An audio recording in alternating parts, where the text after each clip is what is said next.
Good morning, everybody. I am Sarah Vedler, and welcome to Machine Embroidered Applique for Beginners.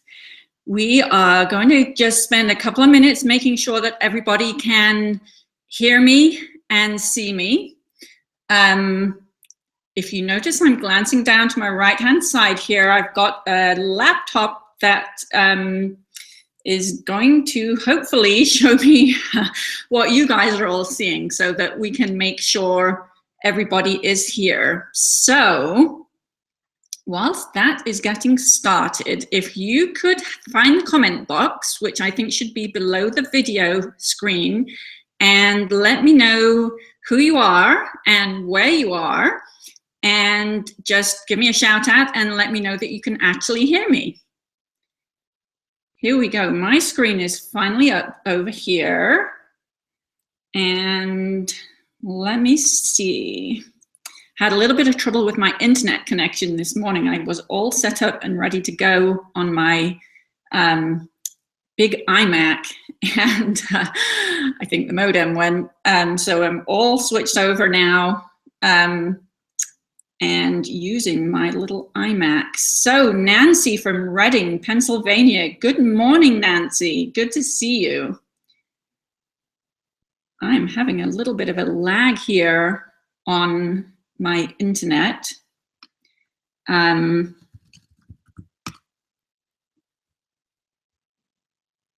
there we go. Okay, that's better. Gail in Central, okay, this is where I start to learn my geography. Central South Carolina. Lynn in Calgary, Alberta, good morning. Sheila in Florida. Sue in Fayetteville. Kathy in Cape Cod. My goodness. Sharon here from Mountain House, California. Good morning to you too. Kathy from Charles City. Becky from Florida. Ann Falcon from Colorado. This is coming in faster than I can read. Good morning, Brenda in Hawaii. I'm going to come and visit you one day. Diane, thanks for letting me know that you can hear. Eddie in Spokane. I hope you're going to be at the Quilting Bee in a couple of weeks. Brian from Providence, good morning. Bob can hear me in Princeton. Betty in Colorado, Jennifer in Los Angeles, good morning. Good morning, Mary in Wisconsin, Evie in South Carolina, Betty in Nova Scotia. I want to just have a quick word. If you're having any difficulty seeing the video, if it's coming across blurry or any other kind of a problem, if you click on the YouTube icon in the bottom right-hand corner of the video, that will send you straight into YouTube, and that will more than likely give you a better screen. So, Stacy, hi, Anne in San Diego, Judy from Canada, Sheila in Central New York, somebody from Arizona just ran by there. Great feed and sound, thank you, Shelley. Carla from Portugal. I think you're about in the middle of the afternoon. I was just thinking my mom and dad live in Stockholm in Sweden, and they are 7 hours ahead of us. Linda in Palm Bay, Florida. Sharon in Indiana. Good morning. Well, it seems like everybody is logging on, and sound and vision is good at this end, and I hope it's good at your end. So let's get started with the webinar for real. I am going to do a quick switch here into my presentation mode. And here we go. I've got to do a screen share. That's the one that we're going to share. And let's flip that over there. Okay, so machine embroidered applique for beginners. And as I said, I am Sarah Vedler, and I'm so excited to be here with you today and to share this information with you. First of all, before we do that, let me give you a little bit of history about who I am. I know that I have met a lot of you, and some of you, this is going to be your first time seeing me. So I was born and raised in England, hence the funny accent, and I now live in Scottsdale, Arizona with my 2 daughters and my 2 dogs. I learned to sew on my mom's 1964 Bernina record at the age of 6. I've sewn for an awful long time. Just love it. And I've sewn throughout my whole life, doing a few other things in the meantime. I started out my professional life as a software engineer and project manager after earning a PhD in computer science from the University of Brighton in England. Some people ask me, you know, where do I get the technical end of life from? And that's more than likely where that comes from. On the birth of my eldest daughter, Heather, I became a stay-at-home mom. And that's when I really started sewing again in a really big way. And that's when I also discovered quilts and embroidery machines. And I fell in love with both of them and decided that that's what I wanted to do with my life. And so I've been creating beauty, inspiration, and infinite creative joy as a quilt designer since 2009. Now, I want to just check, could somebody let me know if you actually have anything on your screen? Because what I'm seeing is not what I want for you guys to be seeing. Let me see. We're going to just have a quick, there's a little bit of a time lag here. I'm switching back so that you can see me. Not sure, just the blue button, just the logo. You've got a black screen. Okay, so you should be able to see me again now. Sorry about the technical glitch here. Let's try the screen share one more time. Okay, we are going to share the entire screen. And let's bring this to the front and see if that makes a difference. Can you let me know if you can see? You should be seeing a slide or a view of me. There we go. That looks much better. Okay, let's keep going. Hopefully that's the end of the technical glitches. So what is machine embroidered applique?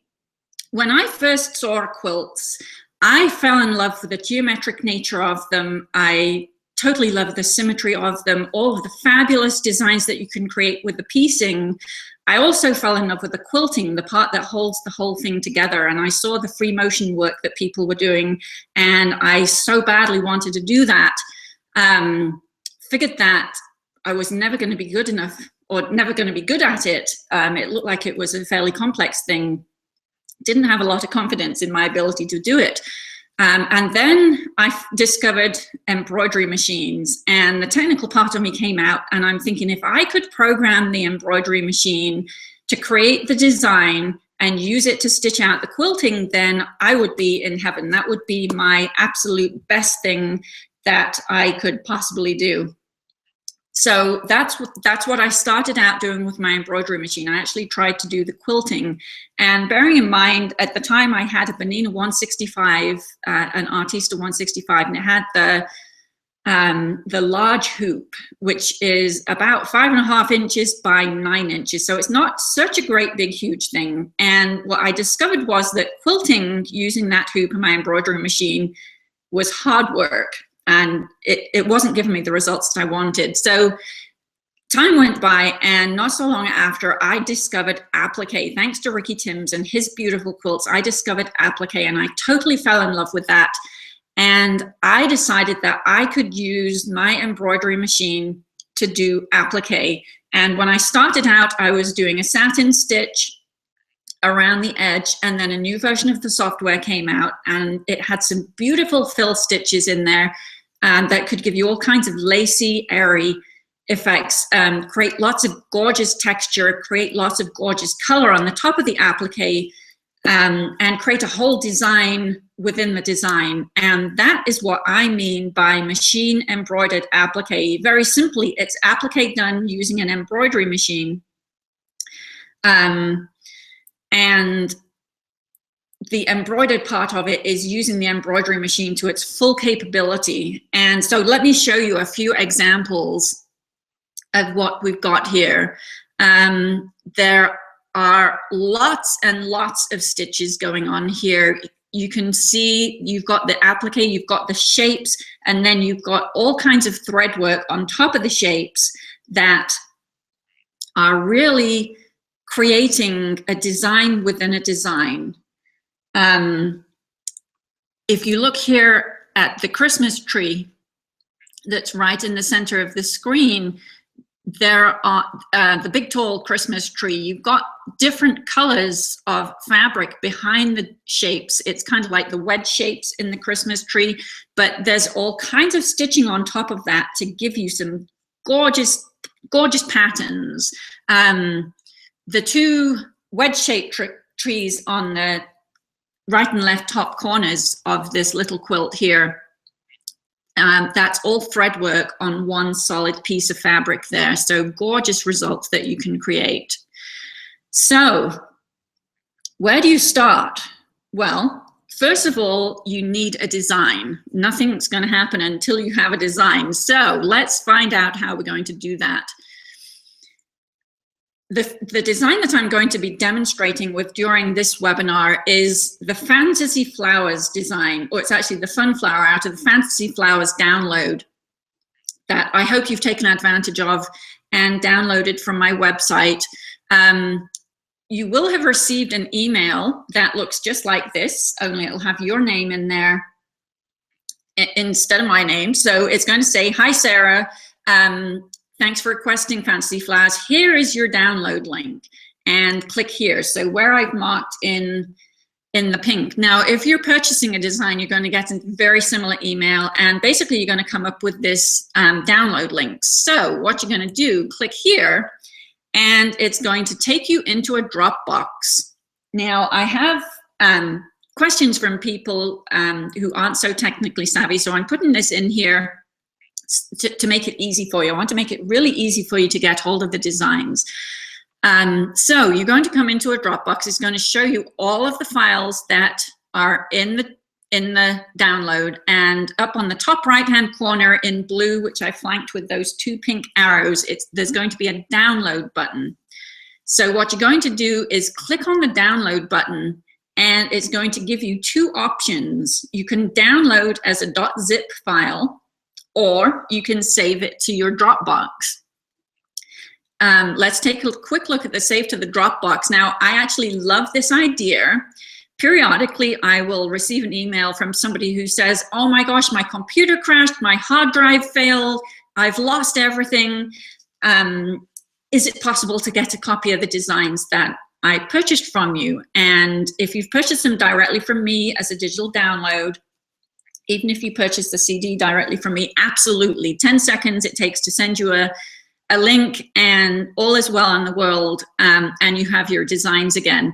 Now, the value of saving your designs into a Dropbox is that it's a cloud-based system, and it's going to save everything, not just your designs, all of your documents, photographs, everything, and it will save them away from your computer so that, first of all, you can access from any computer, and second of all, if your hard drive does fail or something happens to your computer, you've still got access to everything. So if you don't already have a Dropbox, I highly recommend that you you sign up for one. I think you can get a free subscription, and you can store all of your designs in there, and it's going to keep them super safe.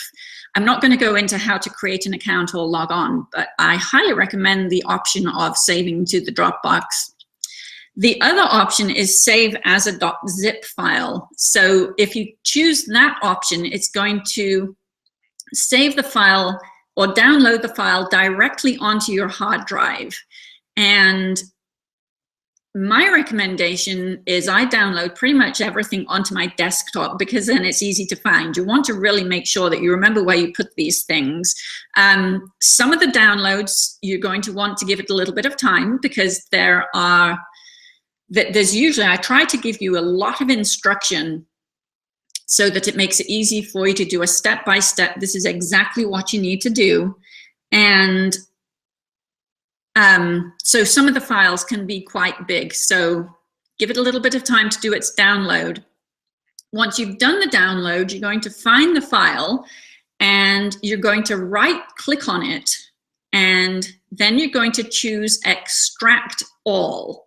And that's going to pop up with this screen that you can see right now, where it's telling you it's going to extract the compressed or zipped folders, and it's wanting to select a destination and extract the files. So again, I usually pop them onto the desktop, and then I can move them to a more suitable resting place once I've done that. Every now and then I'll get an email from somebody who says, I've downloaded everything, but I can't access the designs. That's more than likely because you haven't actually done the extraction. It's possible to look into the zip file, especially using the newer versions of Windows, Windows 8, Windows 10, but unless you've actually extracted the files, you're not going to be able to do a whole lot more with them. So you're going to download, right-click, select Extract All, choose where you want to put the files, and then click on Extract. That's going to give you a single file or a single folder, and I'd like to take a look in here and show you exactly what it is that you're going to find. And that's in this download and also in pretty much any design collection, certainly of mine. So we have 4 different folders. We've got the Designs folder, Design Worksheets, SVG, that's a new thing, and Templates. There's always going to be a copyright for the designs, and basically it's going to say, totally happy for you to make as many as you want for gifts for your family members, for yourself in your home. If you want to sell anything, you're limited to stitching out 10 of any design, sell them in local venues only. No mass marketing, please. Then the Fantasy Flowers document, that's a PDF file, and that is the instructions that tells you what to do with the designs, and in this particular case, how to go about making the table runner that the designs are shown on. I think there's about 12 pages there in that particular document. It's fully illustrated step by step, so you've got everything that you need in that document to be successful. In the Designs folder, you're going to find 10 different formats, so it covers all of the domestic machines. And so you're going to click on whichever folder, whichever format works for your machine. Now, I have Bernina machines. The Bernina 8 series machines are my absolute favorite, so I use the EXP format for that.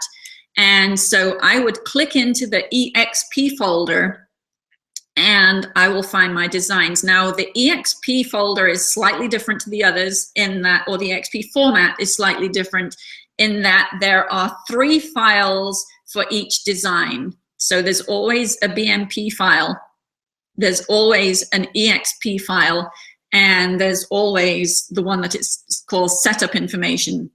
And if you actually look at the extension on that file, that will say .ini. So for every design, there are always going to be those 3 files.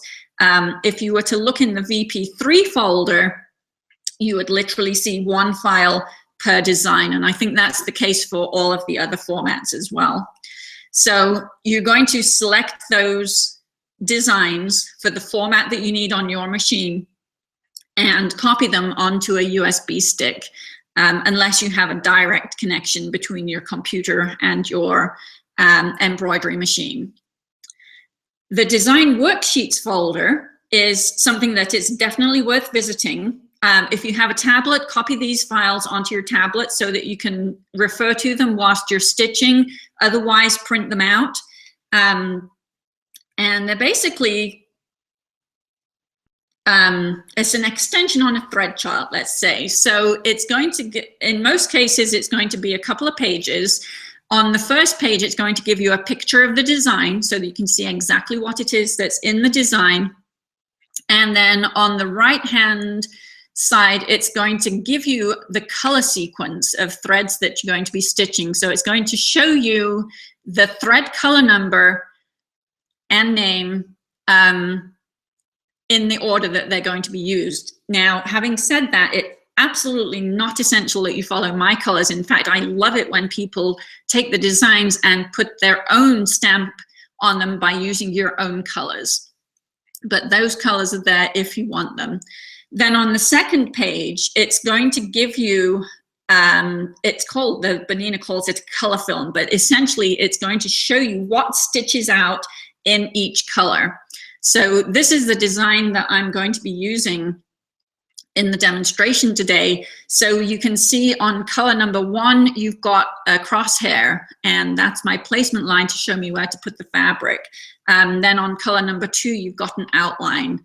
Color number 4, you've got some more fill stitch going on. The last color, color number 9, you've got the little circle that's finishing off the center of the flower. So this, I prefer to a simple thread chart because it shows you exactly what it is that you're going to be stitching. The SVG folder, that is going to contain any SVG files that are available for, click the wrong button there. It's going to show you the SVG files that you can use with your electronic cutting machine so that you can cut your applique shapes. We're going to go into a little bit more detail on that in a little while. And then in the templates folder, there are always going to be templates that you can print and trace if you don't have any other method of cutting. And that's, this is what you're going to see on the, in the templates for the fantasy flowers. So there are basically 2 motifs, the fun flower, which is the shape that you see on the left-hand side, and then the corner motif, and that uses the little petals on the right-hand side and the little circles. Okay, so steps to success for machine embroidery. Pretty much 4 things that you need to do. And here we are. First of all, you're going to assemble your supplies. I find when I'm organized and doing my work, things go much better. If I'm always scrabbling around wondering where did I put that, things tend to, you know, I've not got what I want when it's absolutely essential. I need it. So I find that if I'm organized and I assemble my supplies first off, then I'm in much better shape for having a great result at the end. I like to prepare all of my applique shapes up front, so that is my second step. I'm going to share with you a few different ways to do that. Then I'm going to prepare the background fabric. I'm going to show you how I prepare it for a single block, but you're going to use this same technique for any size of project, whether you've got something that you can fit into a single hooping. So in this case, it's going to be a 6-inch finished square, or even if I was going to stitch a 40-inch finished square, I would use this exact same method for preparing my background fabric. And then last, but certainly not least, we're going to do, we're going to stitch the design. Okay, so assemble your supplies, all kinds of stuff, pretty much all of which you're going to find in a regular sewing studio, or a regular sewing room. So we're going to start out with fabric. We're going to need some thread. We're going to need stabilizer, interfacing, fusible webbing. What kind of needles do you need to use? What do you need to put in the bobbin? I have a little pair of scissors that I absolutely love. Pot of pins is a really handy thing to have too. Scotch magic tape has turned into one of my best friends in the last year or so. Makes life so much easier for something that I used to always use pins for, but I'm loving using the Scotch magic tape. And then you definitely need an iron, and I have a couple of suggestions on the best iron that you can use for doing your embroidered applique. So let's have a quick look at the fabric choices. Now, when I'm doing embroidered applique, I love to use solid colored fabrics for my applique shapes. And that means that any thread work that's on top of the applique shape is going to show up really vibrantly. If you have a lot of pattern going on in the background fabric for your applique shapes, then the thread work disappears. I like to be able to see it, so I like to use the solid fabrics. The three that I really like to use, first off, the Stoff Quilter's Shadow. And as you can see in the pictures there of those samples, there's it's ever so slightly mottled, and it gives the fabric some really nice visual texture, which can create some really gorgeous results, especially in the background. So you've got your applique shapes, and if you're sitting it on the background fabric, the Stoff Quilter's Shadow is going to give you some great results because of the ever so slight mottling that it has. Robert Kaufman Kona Cotton is another one that I love to use, and that's actually what I used for the Fantasy Flowers project, which you can see in the download. Good solid colors, nice weight of fabric, great selection of colors. And more recently, what's become available is the Michael Miller Cotton Couture. I absolutely love this fabric. Such gorgeous colors. It's a really beautiful drapey fabric. It's a fair bit lighter in weight than the Kona cotton, but just creates some gorgeous results. Beautiful colors. Just, you can really create some really nice results with those. So the key here for my favorite fabric is to make sure that it's a solid, so that the thread work on your embroidered applique can really show up and do its thing. Thread. Now then, my absolute favorite thread in the whole world is Aurifil Cotton Mako. Comes in, I think it's 252 different shades.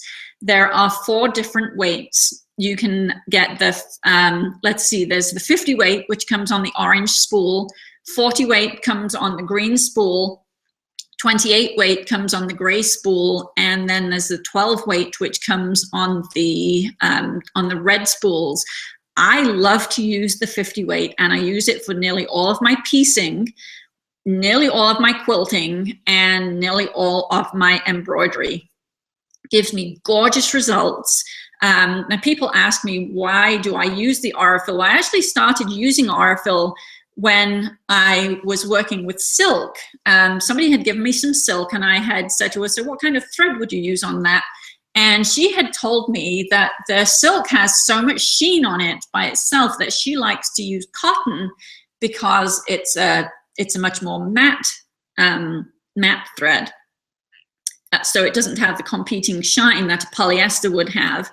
So I had been using Aurifil for doing some quilting and some piecing, and I looked at the colors and I'm like, I have some really cool colors here. Let's see what it looks like. And I have to say, I so completely fell in love with it. Just gorgeous results with the Aurifil Cotton Mako on the silk fabric. Absolutely beautiful results. And then when the next project that I was working with, some regular cotton fabric, and I just pulled some Aurifil out and figured, you know what, I'm just going to use this because I have it here. And I was astounded at the results. And you can see in the photographs that there is actually a gorgeous sheen on the cotton. It's not a shine that you will get on the polyester and rayon threads, but there's this gorgeous sheen. And the cotton, it just feels so nice when you touch it. Gives you fabulous results. And there's a really interesting effect that happens when you put the cotton thread on either a cotton or a silk or any fabric. You can get some really interesting effects with the colors and the way the colors work together. So Aurifil Cotton Mako, absolutely my favorite thread for doing my embroidered applique. Also use it for my quilting and piecing. 50 weight is my go-to. If I want a slightly heavier weight for doing some quilting, I'll go to a 40 weight, or sometimes if I want some really bold quilting lines, I'll go with a 28 weight, and that gives me some absolutely gorgeous results. Stabilizer interfacing and fusible webbing. Now, fabric and thread, they're pretty exciting. You've got all of those gorgeous colors to choose from, and it's just a visual delight. Stabilizer, interfacing, and fusible webbing doesn't have that visual impact, but they are pretty much essential to the success of your project. So I wanted to spend some good time talking about them, and also talking about the difference and why you might need to use all three in any one project. So stabilizer, the purpose of that is to support the embroidery. It's to support the stitching and the thread work on your embroidery. Now, given that we're doing embroidered applique, we're always going to have a background fabric, and we're always going to have an applique shape.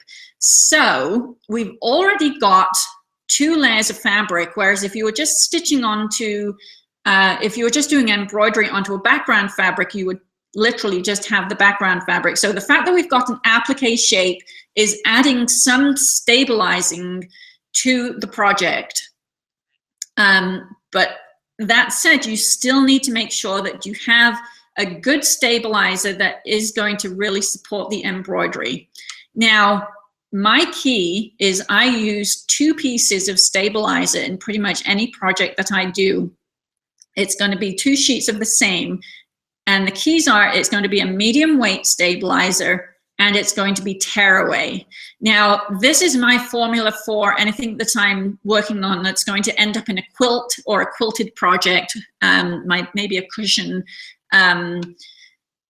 any kind of quilted project. I would more than likely use, maybe use this on a clothing item too. There are some times when I would use something a little bit different, but for the most part, I'm going to use 2 pieces of a medium weight tearaway stabilizer.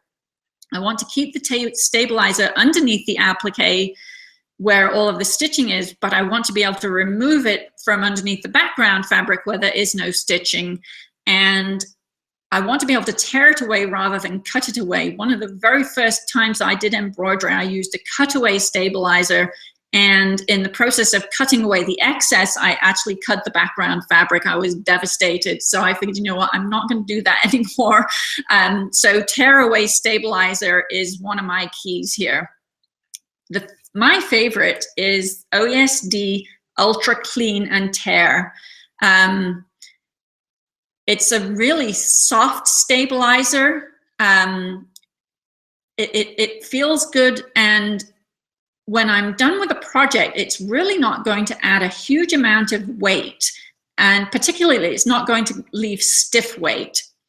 It's going to be nice and flexible, and as you use the quilt, it's going to really get nice and flexible. So it's not going to give you hard appliques, which can be quite disconcerting when you have them in a quilt. The other thing that I found out about it actually just last year, which I didn't know, was that it does actually dissolve over 2 or 3 washings. So if you have a project that you're going to be using and you know that you're going to be washing it, the Ultra Clean and Tear is a great stabilizer to use because it will actually disintegrate over the course of 2 or 3 washings. So that's my favorite. But the key is it's going to be a medium weight and it's going to be a tearaway. Interfacing. So if you need to use interfacing, not all projects are going to require it, but if you do need to use interfacing, it's because you need to support the fabric. Now, the times when I would use this, if I've got a super lightweight fabric, for instance, the Michael Miller Cotton Couture, that is a really lightweight fabric, and I might choose to put interfacing on the background fabric just to give it a little bit more weight. The other time I will use an interfacing is if I'm using a light colored applique shape on top of a dark colored fabric. So at the very extreme, if I wanted to use white fabric for my applique shape and put it onto a black background, if I didn't put any interfacing, then the black would show through and the white would end up looking pretty gray. So in order to retain the crispness of the white, I would put an interfacing on the back of the white fabric so that it eliminates the show through. Now, my favorite interfacing to use is Pellon Shape Flex, and it's a woven interfacing. It's actually, I believe it's 100% cotton, and it's also fusible. So you iron it onto the back of your fabric, and it's going to stay there. And the nice thing about it is that it really doesn't significantly change the hand of your fabric. So it's going to be really nice to work with. The other time I would use interfacing in a quilt is if I was using silk. I always put interfacing on the back of silk if it's going to go into a quilt. It makes it so much easier to handle. Silk can be very slippery, you know, slippery as a fish kind of thing. So that would be another time to use the interfacing. Now, the last thing on the list, the fusible webbing, that is what's going to allow you to fuse your applique shapes to the background. And all of my embroidered applique uses fusible webbing. So I want to make sure that the applique shape is firmly fused onto the background fabric so that the applique shape doesn't shift around whilst the machine is busy stitching. Now, I have two different fusibles that I like to use. One of them is Heat and Bond Light, and the other one is Shade Soft Fuse. And as we go through the different methods of cutting, I'll explain to you why I have the two and what the difference between them is. Bobbin thread, needles, and scissors. I met a lady one time who took a class from me, and she was using the same colored thread in the bobbin as she used in the top. So every time she changed the top thread, she changed the bobbin thread. And I looked at her and I thought, you know what? Something is very wrong with this picture, or you're crazy. I use Superior Bottom Line in my bobbin. It's a bobbin thread, super fine. I think it's classified as a 60 weight thread, super fine polyester thread. And it gives me fantastic results in the bobbin. And I use that for nearly all of the embroidery that I do. The only time I would really change from the Superior Bottom Line is if I'm doing quilting in the hoop on a project where I want to be able to see the back and have it look nice as well as the front. And in which case I'll use the Arfil Cotton Mako 50 weight in the bobbin to match the Arfil Cotton Mako regardless of the weight I'm using on the top. So I'm always going to use the Arfil Cotton Mako 50 weight in the bobbin if I want to match the bobbin thread color with the top thread color. Other than that, Superior Bottom Line, specifically tan, color number 619. It goes with just about everything. Couple of exceptions. White thread on white fabric, I would use white bottom line. Black thread on black fabric, I would use black bottom line. But for every other color combination that you can think of, Superior Bottom Line tan is going to go in the bobbin. Now, if I'm using Arfil Cotton Mako 50 weight or 40 weight, or if I'm using any of the polyesters, so for instance, the Isacord or the Floriani polyester, then I'm going to use a Superior Titanium top stitch needle. And generally it's going to be an 80-12, size 80-12, so a Superior Titanium top stitch needle. What I love about the top stitch needle is that it has a really nice sharp point on it, so it's going to give me a great stitch. It's also got a nice long hole in it for the thread to go through, and that limits the wear and tear. When the thread is moving through the needle, having the bigger hole there makes it easier for the thread to move through the needle. The fact that the needle is titanium basically gives me time. If you buy a regular machine needle, it's going to give you 6 to 8 hours of good stitching.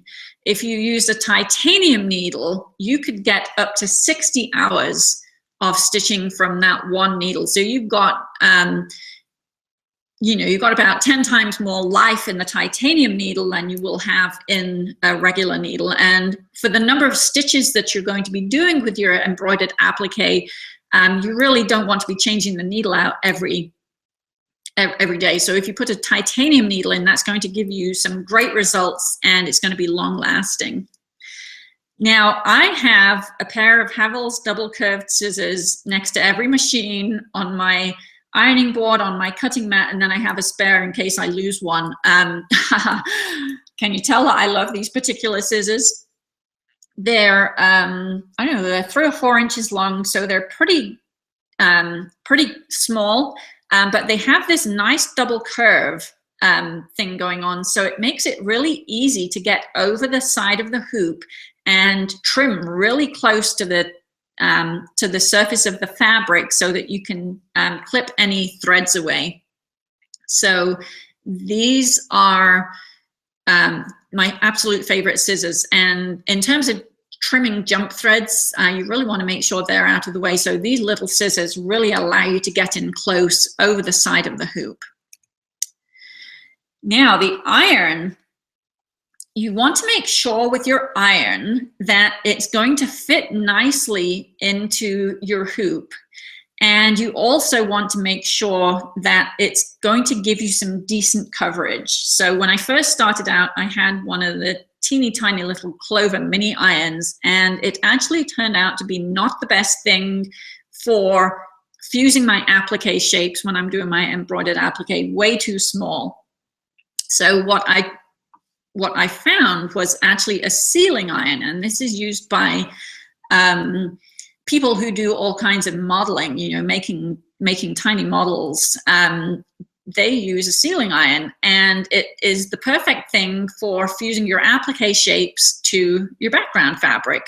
The one that I use is the Top Flight sealing iron. You can get hold of those on Amazon.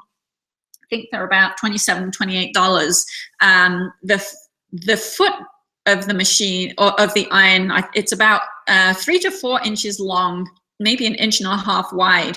So it's going to fit into pretty much any hoop. It has a nice point on it, so you can get really precise with where you get your iron. Particularly if I'm doing quilting in the hoop, I don't necessarily want to iron my applique shape beyond the actual applique shape. So having that nice point on is going to really help me with that. And the other thing about it is that it gets really nice and hot, which is what you want when you're fusing your applique shape. So the Top Flight sealing iron, that's the one that I have in my studio. Now, in December last, I was in Florida teaching at Once Upon a Quilt. We had a 3-day quilt retreat there. It was a great time. And Lisa, the owner of the shop, had brought in the Clover wedge iron, and this is a new one that came out last year, and absolutely love it. It's a little bit bigger than the Top Flight sealing iron. The plate is a little bit longer, a little bit wider. It still has that really nice point on the top of it, at the tip of it, that you can see in the picture there. And it also gets really nice and hot. The fact that it's pink, that's an added bonus in my view. But the key, it gets really nice and hot. It's got that nice point. The other thing about these two irons is that they are simple heat irons. You know, they're not steam irons, so they don't have any holes in the plate. They've got the solid plate, is what I really want to say. And so when you're fusing your applique shapes, that is that's going to give you a really good bond. You're not going to be messed up with any steam holes there. Okay, so step 2, you're going to start preparing your applique shapes. Now you've got everything in order. You've got all of your fabric and your thread, all of your supplies that you need. Are you going to do tack and trim, or are you going to use a pre-cut applique shape? Now, when I first got started doing applique using my embroidery machine, I would stitch out a placement line on my background fabric that would show me where to put the applique shape. I'd put some fabric down, and then I would restitch that placement line, and it would basically tack the applique fabric to the background fabric. And then I'd have to remove the hoop from the machine and cut away all the excess fabric from around the outside of the applique shape, around the outside of the placement line. And And it worked decently well for super simple shapes. When I got more complicated shapes, it became a real challenge because you really can't get a pair of scissors in there. So if you imagine a spiral or the letter S, you know, if you have a scrolly letter S and you've got all kinds of curves that you want to cut around, and when you've got the fabric stitched to the background fabric in the hoop, it's going to be really hard to do that. So I decided that the whole tack and trim thing wasn't giving me the great results that I was after. The other thing, I had to put a pretty wide satin stitch around the outside of the applique shape to make sure that the cut edge was completely covered. So what I decided was that if I had the same placement line that the machine was going to stitch and show me where to put the applique shape, if I had a pre-cut shape, then my life was going to be a whole lot easier. I could cut the shape away from the hoop, so it made it much easier to get into any tight spots and around the tight curves. And then, because I had a shape that was cut very precisely, I could use all kinds of different edge finishing stitches. So I didn't need to limit myself to a satin stitch. I could use a blanket stitch, keep the edge really nice and open. I can use the candle looking stitch, which is one of my absolute favorite stitches to use. So I didn't need to stay with the bulky satin stitch, and I could actually use a much narrower satin stitch if I chose to. So I always cut my applique shapes before I go anywhere near the hoop. And there are basically three ways that you're going to do this. First off, I call this the old technology, and that is you can print and trace the templates that are provided. Second, you can use the SVG files that are provided with your electronic cutting machine.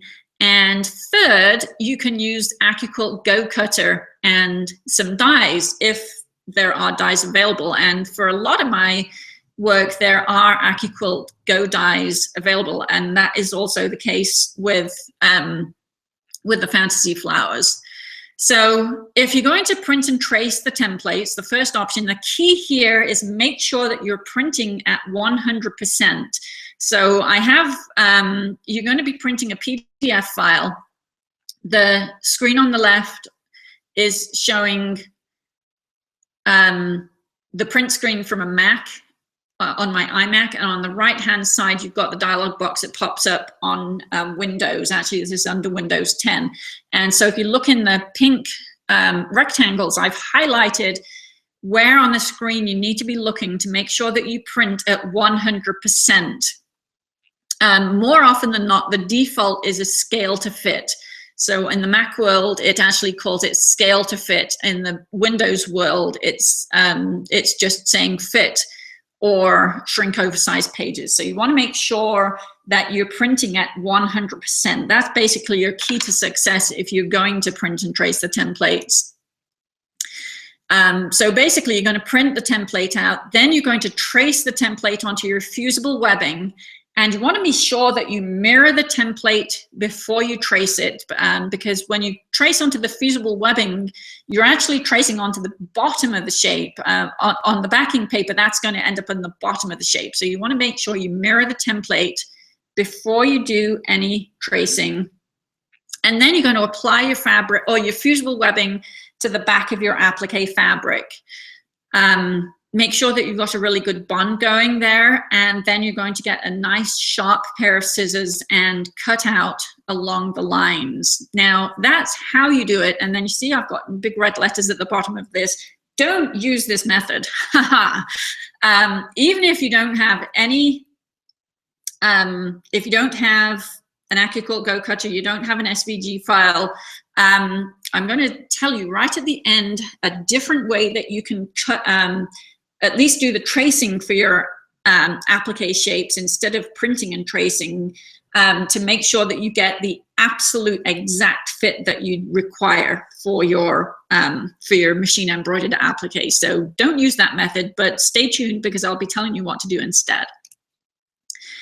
If you're going to use the SVG files provided, there's a couple of things to note here. Remember I said that I like to use two different kinds of fusible webbing. When I'm using SVG files with an electronic cutting machine, now I've got a little video here of my Cameo, my Silhouette Cameo doing its cutting. It's doing a pretty good job. I have Heat and Bond Light as my fusible webbing.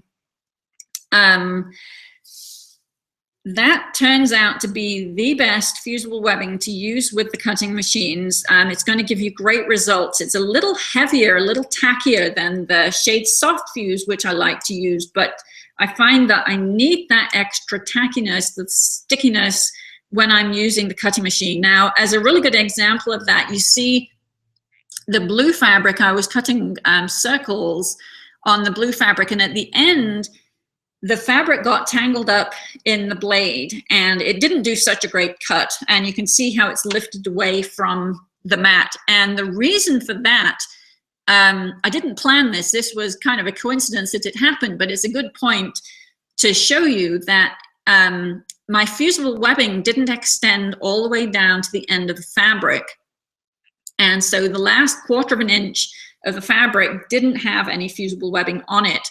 And that is why it got all mangled up with the blade when it was trying to do the cutting. So the fusible that you use is important when you're using the SVG files. You want to make sure that you apply the fusible to the fabric before you cut. And what I found when I'm cutting out this this flower shape here is that a gentle mist of best press applied to the applique fabric before I apply the fusible webbing will give the fabric a little bit of crispness that will make the pointy bits in the center of the flower cut much better. And the other thing is that I like to leave the backing paper on when I cut, especially if you have a newer mat. You don't want the fabric to be directly in contact with the stickiness of the mat. When you remove the fabric, you're going to risk distorting your shapes, especially this flower, lots of bias edges going on all around. So make sure you leave the backing paper on.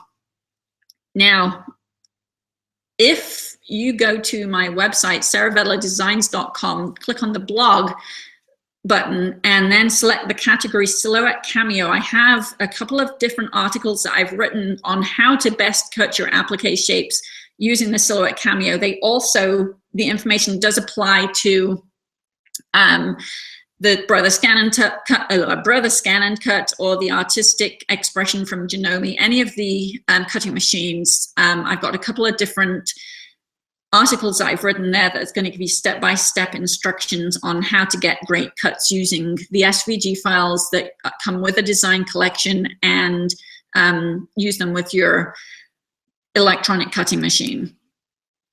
Now, this third option is you can use an AccuQuilt Go cutter and dies. Now, the Fun Flower and the Daisy dies are the ones that I used for the Fantasy Flowers designs, and you can see here I'm using my Go Baby with these small 6-inch dies. It's simply a matter of placing your fabric onto the die board. Now you can see here that I actually taped the fabric on.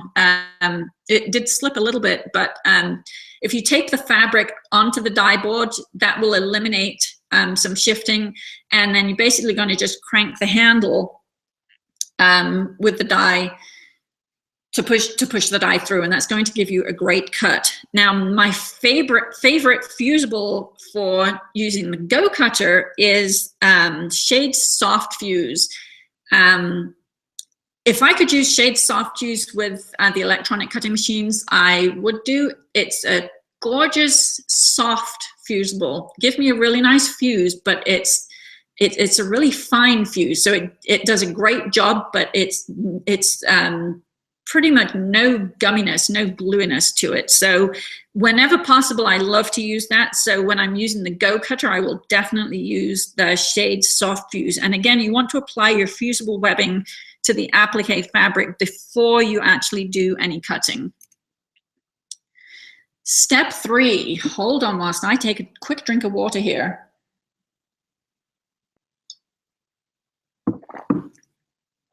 Step 3 is to prepare your background fabric. Now, first of all, you're going to cut your background fabric. If you are going to make a 6-inch finished block, which if you're using the Fantasy Flowers designs to make the table runner, then those are 6-inch finished blocks. If you are piecing, you would cut those at 6.5 inches. So 6.5 by 6.5 inches. You've got the extra 1/2 inch for your seam allowance. Now, what I have discovered when I'm doing embroidered applique is that it's typical for the shape or for the background fabric to shrink in just a little bit. So typically, I'll add an extra inch to the size of my block to allow for a little bit of shrinkage, and also it allows me to make sure that the design is sitting exactly where I want it to on the block if I've got a little bit of fudge factor around it. So for a 6-inch finished block for embroidered applique, I would add an extra inch, and I'd actually cut it at 7.5 inches square instead of the 6.5 inches, which I would need to do if I was piecing it in. Now, the bigger the block, the more I add. So if I was getting up to a 12-inch block, then I'd probably add an inch all around. So I would end up with a 14-inch. I'd cut a 14-inch square of background fabric. So I'm going to cut the background fabric to size. Then I'm going to cut a piece of stabilizer. So remember, I'm using medium weight tearaway, or the OSD Ultra Clean and Tear. And I'm going to cut the stabilizer to the size of the finished block. Now, if you think about it, if you're doing embroidery onto a piece of fabric that's going to be put into a quilt, there's not going to be any embroidery beyond the edges of your block. So if you cut the stabilizer to the size of your finished block, then you'll be good to go. One thing, I'm seeing a couple of comments coming through on the chat, and I want to let you know that I will have a few minutes at the end for some questions and answers. So keep the questions coming, and we'll get to them at the end. Okay, so we've got the background fabric cut, we've got the stabilizer cut. I'm going to mark the stabilizer to show the center of the design, and then I'm going to base the stabilizer onto the background fabric. Now, when it comes to marking, the instructions are always going to be with the project, and for this particular project, stitching out the little flower design, I want to put I want the flower to be centered on the background. So I've got a 6-inch square here, 6-inch square of stabilizer, and I'm using my rotary cutting ruler in the same way I would use it if I was cutting. The only thing, instead of having a rotary cutter in my hand, I've got a pen in my hand. So I'm using the markings on the ruler to make sure that I'm 3 inches in from the side, 6-inch square, half of that is 3 inches. And then when I rotated it to do the second, to draw the second line, I'm using the lines on my ruler to line up exactly so that I'm perpendicular for the second line. I used a fine point Sharpie pen, or I'll use a 0.5 millimeter mechanical pencil. I want to get a really nice fine line, so I want the finest line I can get and still being able to see it, if that makes sense. So the fine point Sharpie pen, Sharpie pen versus Sharpie marker, the Sharpie markers will tend to bleed a little bit on the stabilizer, so the pen is going to give you a really nice, fine, clean line. The Pigma pens also will work great, so find the pen that works for you, but you want to make sure that it's as fine as possible so that you can get the most accurate marking. Having marked the stabilizer, I'm now going to center that on the background fabric, on the wrong side of the background fabric. Now, if I'm using a solid, there really is no right and wrong. But if I was using a patterned fabric, I want to make sure that I've got the stabilizer on the wrong side of my background fabric. And then I'm going to baste the stabilizer to the background fabric. And there's a couple of reasons for this. First off, it actually holds the fabric, holds the stabilizer onto the background fabric. The other thing, possibly more important, is that it transfers the markings that I've drawn on the stabilizer onto the right side of the background fabric. And that's important, especially if I'm doing multiple hoopings. What I want you to think of when you're doing this, you might be thinking, this is an awful lot of work, making this crosshair, stitching the stabilizer to the background fabric when I'm just stitching one quick design. Why can't I just use a bigger piece of fabric and then trim it when I'm done? What I want you to think of this is practice for a more complex project. So if you practice with a small project, getting that design exactly where you want it on the background fabric, then when you come to do a bigger project and you need to do multiple hoopings onto the same piece of fabric, then you're going to find it really easy if you've mastered this technique using just the small project. When I'm doing the basting, I want to use a 4mm stitch length. It's a nice secure stitch, but it's also long enough that if I clip, it's really easy to clip the stitches and pull that basting line out. Some people want to use the basting function on their sewing machines. It's going to give you way too long of stitch and it's not going to do the job we need it to do. So a 4mm stitch length is what we want. So we've got the background fabric, and you can see here on the left-hand side is the back of the background fabric. We've got the stabilizer that we marked and centered on the background fabric, and then we've basted along those marked lines.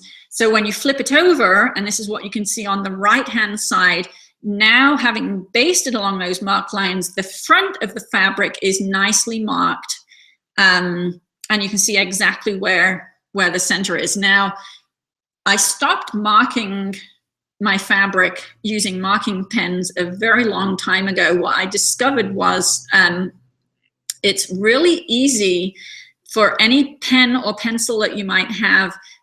When you're doing embroidered applique, you're fusing an applique shape in place. It's super easy to heat set the marking pen in places that you don't want it. So by marking the fabric using this basting line, you eliminate the possibility of having a marking pen heat set into your background fabric. Had that happen before and it's not too fun. Okay, so now we're at the real fun part and we're going to stitch the design out. Before we go into that, I wanted to share something with you. The possibilities are so endless with embroidered applique. I have so many amazing design collections. It would just be really silly for me not to share them with you. So since you're watching the webinar, I wanted to put together some offers for you that will make it nice and easy for you to get up and running with some beautiful embroidered applique designs.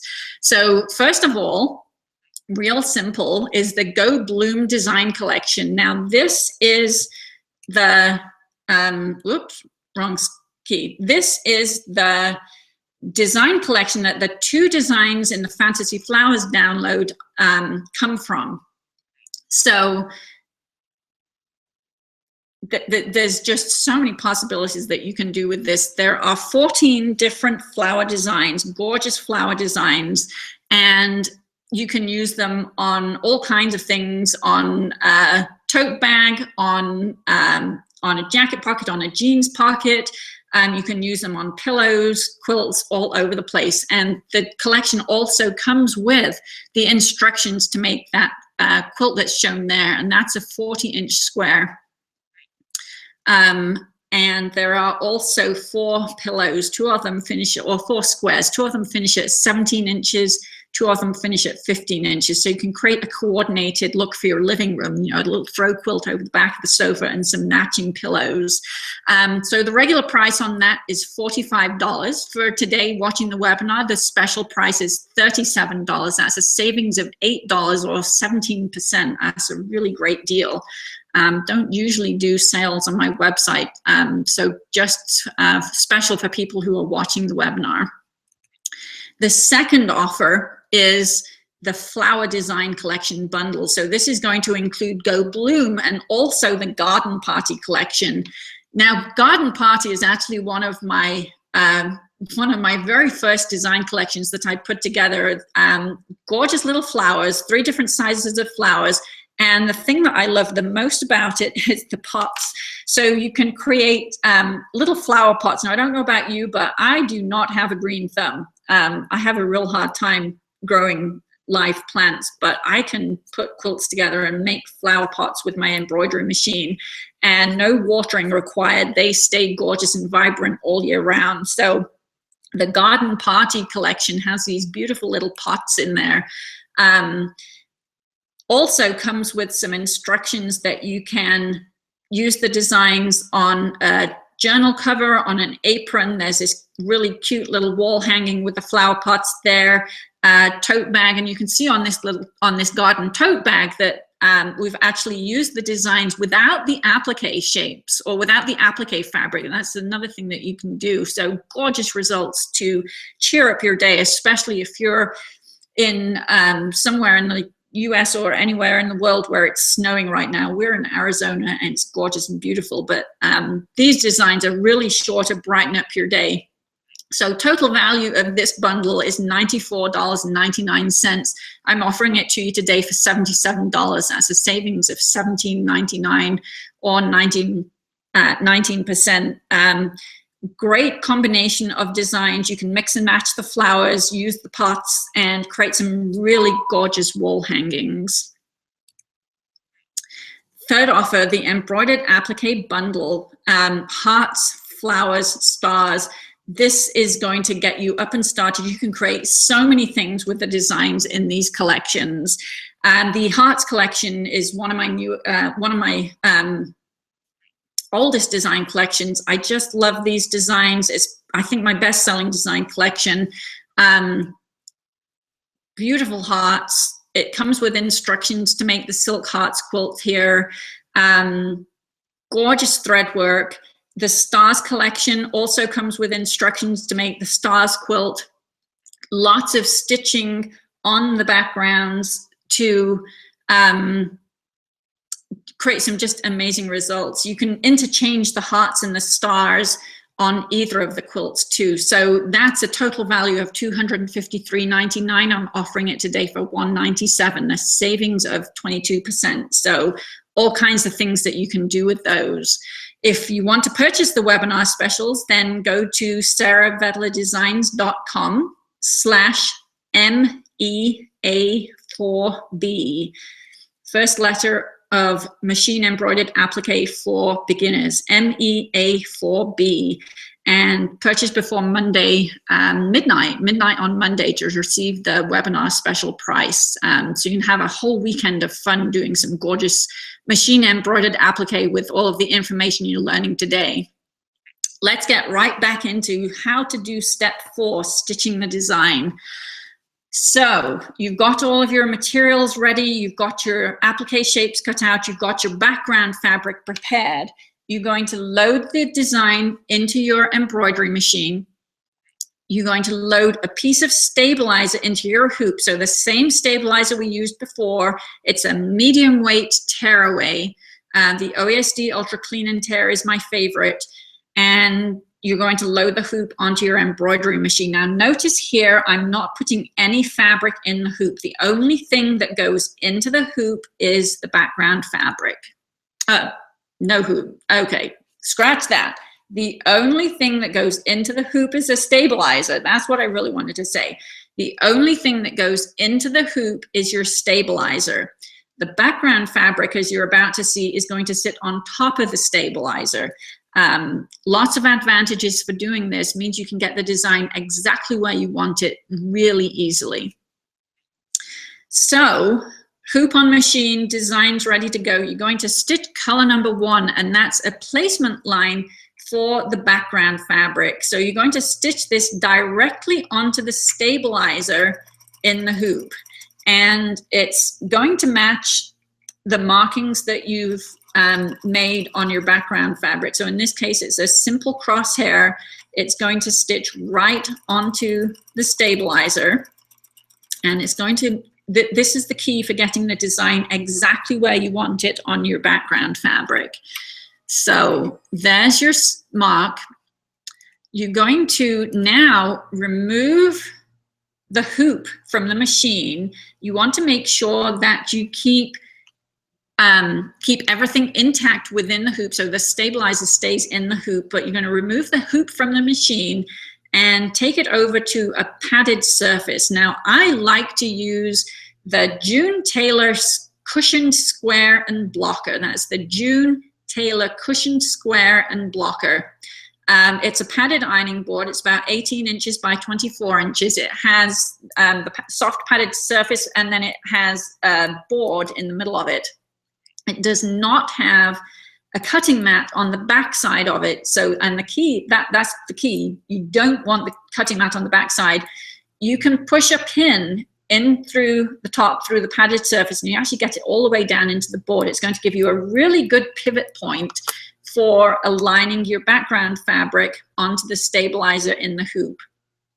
And you can see here, I've got the background fabric in the bottom left-hand corner, and you can see the top half of the crosshair that we basted on there, and you can see the crosshair that is stitched onto the stabilizer in the hoop. So I'm going to use a pin, just one pin, put it right into the center of that crosshair, and then guide it into this corresponding center of the crosshair in the hoop. Now, I want to just make sure that everything is lined up. So I'm going to check from the bottom and the top. That went just off the screen there. And then I'm going to check on the left and the right. Now, the pin here is giving me a really good pivot point. So if the first one isn't lined up, I'm just going to twist everything right around that pin. So I'm checking in all four directions here. Once I'm satisfied that the background fabric is exactly where I want it to be, I'm going to use a couple of pieces of Scotch tape to hold the background fabric onto the hoop. So we've got a piece at the bottom, a piece at the top. And now I'm going to take that back onto the machine, and I'm going to stitch color number 2.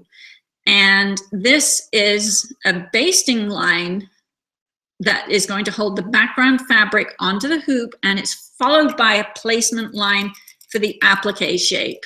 So the basting line, I know we've used the Scotch tape to hold the background fabric onto the stabilizer in the hoop.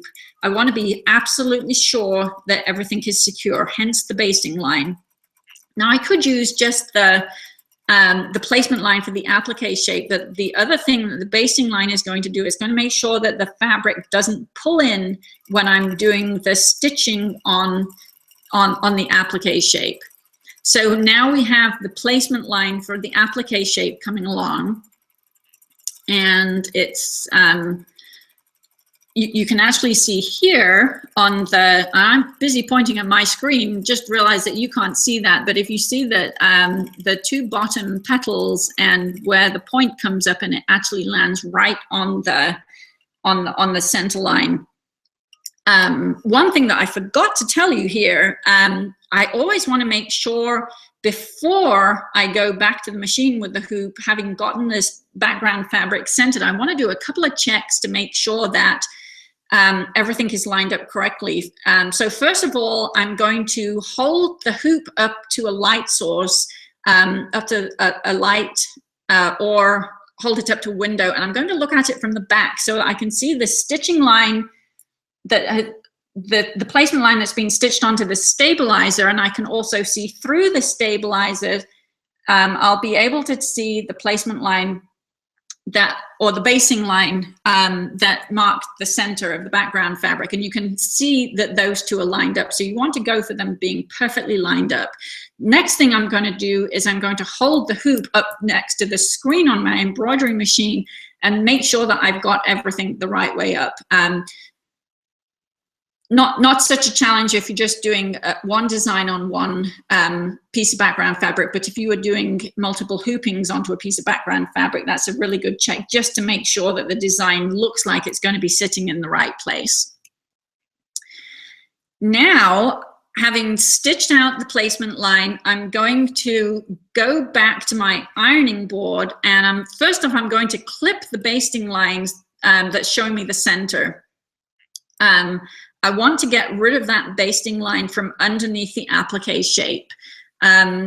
If I'm using a dark colored applique shape, it's probably not going to make any difference. I'm not going to see any show through. But if I'm using a lighter colored applique shape, then it may be that that center line is going to show through. So I want to just pluck that out. So I'm using those little double curved scissors to clip the seam, or clip the stitches every 3 or 4 stitches, and then just use my tweezers to pull them out. This is one of those things. Did you ever watch Eleanor Burns, and she throws things over her shoulder, all of her fabric scraps? And I always thought, I wish that I had somebody coming along and picking up all of my fabric scraps the way that she does. So having removed all of these little threads, they usually come out really simply. It's because I'm videoing here that things are not coming out exactly as fast as I would want them to. But having removed those, I'm going to do a quick press of the background fabric, and that will close up the holes. I'm using my little Top Flight sealing iron here, so a quick press. The other thing that does, as well as closing up the holes, it's going to just heat up the background fabric a little bit. So when I put my pre-cut applique shape down, it's going to give it a little bit of hold. And then I'm going to fuse that in place. Typically start in the center and work towards the outside. And you can see there the applique shape is a perfect fit for the placement line. So having got the applique shape in place, I'm now going to go back to the machine. For this particular design, I'm going to stitch out the second placement line, which is the little, the center of the flower. So I'm going to go back to the machine, get that stitched out, back to the ironing board, and I'm going to fuse that in place. A little comment here about the grain of the fabric. Not sure how evident it's going to be on your screen, but I like to keep the grain line for the applique shapes matched up with the grain line on the background fabric. Now for this particular shape, the flower shape, it also helps me to determine which is the top and the bottom. The shape's actually totally symmetrical, so it doesn't really matter. But if you keep the grain line going in the same direction for your applique shapes and the background fabric, you're going to create some fabulous results. Now I'm going to go back to the embroidery machine, and I'm going to stitch out the remaining colors. For this particular design, it's going to start out doing some stitching around the edge of the petals, not finishing the edge of the petals, but doing some fill stitching on the top of the petals. And I love it when I have stitching like this, because it really helps to you can be guaranteed that that applique shape is not going to come off there, and the edge stitching is going to have great coverage because you've got this fill stitching coming out underneath it. So we're going to do have the machine do its stitching. This is where it gets completely mesmerizing if you're looking at machine. And when I first got my machine, I spent so many hours just standing there watching it stitching. Now I've done so many hours of stitching, it's much easier to stop it and let it go. So you're going to change your colors until your design is finished, and we're going to come back in here. Got the majority of the design stitched out, and it's just got this one little bit of stitching left for the center. And you'll be able to see here, I'm using a candle wicking stitch. So because I've got that perfectly cut circle for the center of my flower, I don't have to use a satin stitch. I can use this beautiful candle wicking stitch as the edge finishing, because I'm not really trying to hide a raw edge. It's going to give me some really great results here. Now you do want to be sure when you're doing your stitching that the design has actually finished. I've been in classrooms where somebody's been so excited when their project got to a certain place and they thought they were finished, and so they took everything out of the hoop, and then they realized, oh my goodness, I didn't do that part of the stitching. So you really want to make sure that you have finished. Now on my Bernina embroidery machines, when the machine is finished stitching, it's going to come up with a screen that has a little flag on it, and it's kind of waving the flag and saying, I'm all done. So whatever it is for your machine, make sure you wait for that to show up. And when you are done, then you can remove everything from the hoop, and you're going to tear away all of the stabilizer from around the outside of the applique shape. You're going to remove the basting line. Actually, you're going to want to remove the basting line first before you tear all of the stabilizer away from around the outside of the applique shape. Not necessary to remove the stabilizer from underneath the applique. You want to keep that in there, but just tear away the excess from around the outside. And then you're going to trim your block. And you're all done. I actually made 5 of these the other day in preparation for the webinar, and I really wanted to show you how I've got the same color of background fabric and the same color of applique fabric, and the only thing that is different is the thread colors that I'm using. Now, I've even used the same thread colors on each of them, but I put the colors in different places. So see how they look so different from one to the next, just by putting the threads in the different places. Same colored background fabric, same colored applique fabric, and using the different colored threads in different places. Little recap on the webinar specials that are available until Monday. The Go Bloom is the design collection that the 2 designs in the Fantasy Flowers download came from. It's going to give you so much fun, gorgeous flowers that you can use in there, all kinds of projects. Add the Garden Party collection, and it's going to give you some more flowers, different sizes of flowers, and these gorgeous little pots. I just love these pots. You have so much fun with those. And again, all of the designs, if you don't want to use applique fabric, you don't have to. All of the designs work really well with no applique fabric in there. And then adding the Hearts and the Stars collection is going to give you such a gorgeous range of designs that you can use in all kinds of different places. Use them on the quilts shown, and you'll get those instructions in with the bundle. Use them.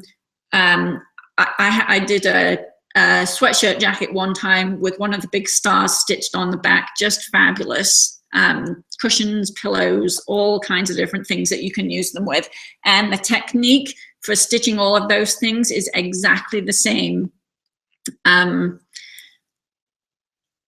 Exactly the same technique for all of the design collections. So go to sarahvedlerdesigns.com/MEA4B, Machine Embroidered Applique for Beginners, MEA4B, before Monday to receive the webinar special price. Now remember this, from way back, print and trace the templates provided, and I said don't use this method. I did want to throw this one thing in here before we go, because it's really kind of cool. If you don't have the Go Cutter available, or if you don't have an electronic cutting machine, and you still need to be able to cut out your applique shape. So this is what you're going to do instead of printing.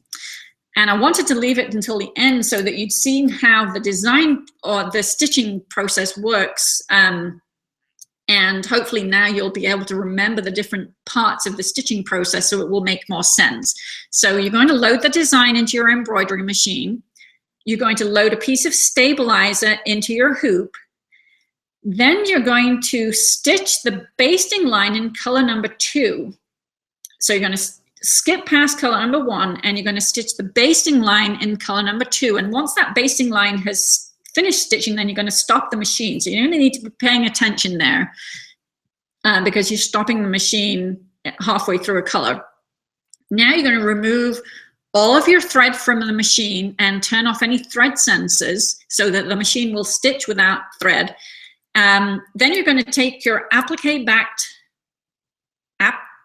fusible webbing backed applique fabric, and you're going to place it on the stabilizer in the hoop, and you want to hold it on there with tape, and make sure that you leave the backing paper on for the fusible webbing. Now you can stack, you know, 4 or 5 or 6 layers of shapes on here. You stack them straight up, and make sure that you tape each layer so that it stays put on the stabilizer. And then you're going to continue stitching color number 2 with no thread. So if you remember, color number 2 started with the basting line, and then it went into the placement line, showing you where to put the applique shape. So what you're doing here is you're stitching the placement line that shows you where to put the applique shape onto your applique fabric that's already got the fusible webbing on it, and you've left the backing paper on it. And what's going to happen is the needle is going to puncture the backing paper on your fusible webbing. So when it's finished stitching and you remove those applique pieces from the hoop, you're going to have a needle hole outlining the shape. So you've eliminated the need to print and trace. You've kind of done the tracing with your embroidery machine. Now, you're still going to need to cut around this shape with a pair of scissors. You want to cut right along the needle holes there. But that's going to guarantee, if you don't have one of the cutting machines available, that's going to guarantee that your applique shapes are the perfect size. There is, there's that link so that you can take advantage of the webinar specials for today. If you have any questions, if you send an email to contact@sarahvedlerdesigns.com, contact@sarahvedlerdesigns.com, and my assistant Jessica will do her best to answer all of your questions, and she'll knock on my door if there's any that she can't answer. So let's have a quick look at some of the questions. Pat, your machine will not go with that thread. If you turn the sensors off, it should go. And that's pretty machine specific. Patricia is asking about using the SVG files in the Bonina software. If you want to use the SVG files, you'll actually need to use them in DesignWorks so that you can create cutwork files. That's a whole other webinar. I